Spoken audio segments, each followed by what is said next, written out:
Happy the nation that has no history, and prosperous the years whose records are vague. The 2nd century AD was marked as the golden age of the Roman Empire, when 5 wise and competent emperors won major military victories against Rome's foes, raised countless impressive buildings, and overall provided security and prosperity to its citizens. Bang in the middle of these 5 outstanding rulers was a caretaker, a man who had the world by his feet, and for long 23 years he ruled his empire with fairness and wisdom, leaving us today with countless of his coins as a result of the great times he ruled over.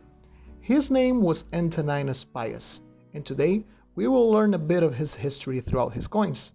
So let's go!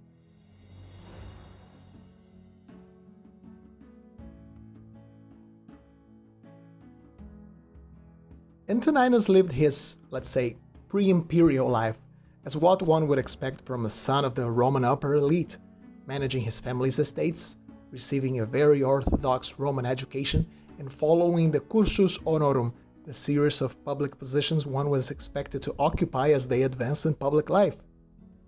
Antoninus, however, started building a very impressive name for himself with every passing year, as according to accounts, he was not only very competent, but seemed to be genuinely interested in improving the situation of each region under his supervision, instead of using the opportunity to enrich himself. This caught the attention of Hadrian, the current emperor, who decided to adopt Antoninus as a stopgap, since his intended heir, a young Marcus Aurelius, was just not ready for such a job. And so it was established that in the year 138 AD, Antoninus was adopted by Hadrian and made Caesar. It was not uncommon for Romans to change their official names after important milestones in their lives. Antoninus then changed his birth name of Titus Aurelius Fulvius Boionius Arrius Antoninus to Titus Aelius Caesar Adrianus Antoninus, displaying his new connection to Hadrian, which leads us to our first coin. This is a denarius struck most likely in the brief 4 months period when Antoninus was a Caesar under Hadrian, or right after his ascendancy to emperor.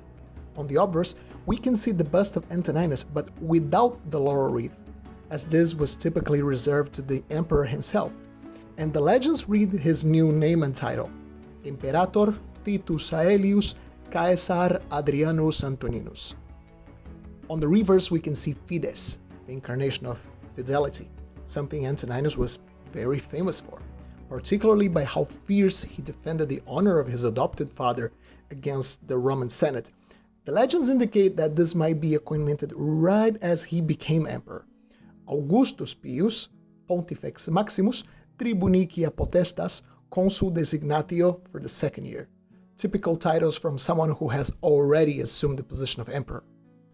So after assuming his position as emperor, you would start seeing Antoninus assume his full title as Antoninus Pius, after being given the Pius title by the Senate due to his efforts on deifying Hadrian, as well as his mercy due to his widespread pardon of many senators sentenced to death by Hadrian in his old age. This next coin, minted in 149, shows an Antoninus already fully established as the emperor. So in the obverse, we now see the laureate bust of Antoninus in full imperial fashion, and his imperial title shows his experience in the position by a much longer list of titles. Antoninus Augustus Pius, Pater Patriae, Father of the Nation, and Tribunicia Potestas, with powers of a tribune for the 12th year. The reverse features Salus, the goddess of healing and hope. She is seen with a serpent and a rudder, showing she controls the ways of destiny and the secrets of cure.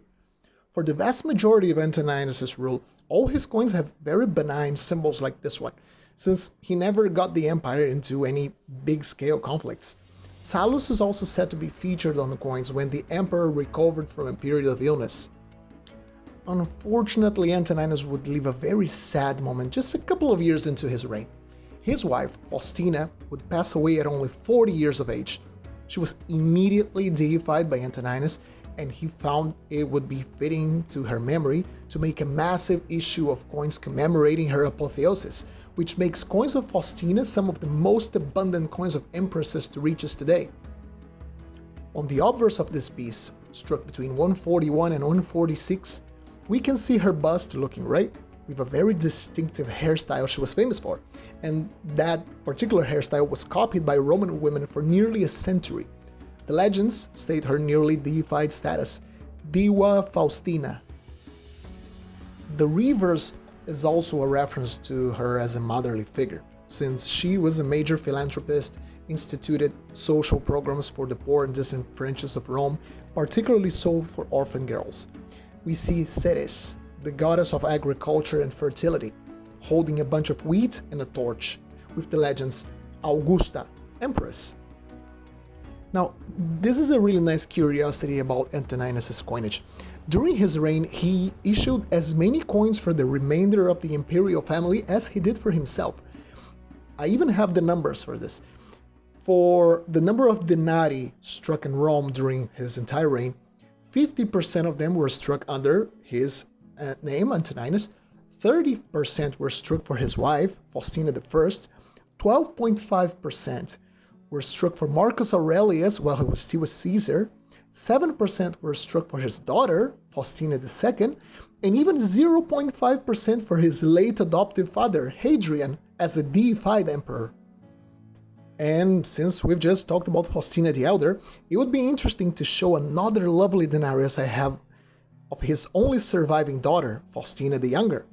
This is a later coin, struck between 161 and 176 AD, so already under Marcus Aurelius, but it will do to illustrate, and it looks really nice, so I wanted to share with you people.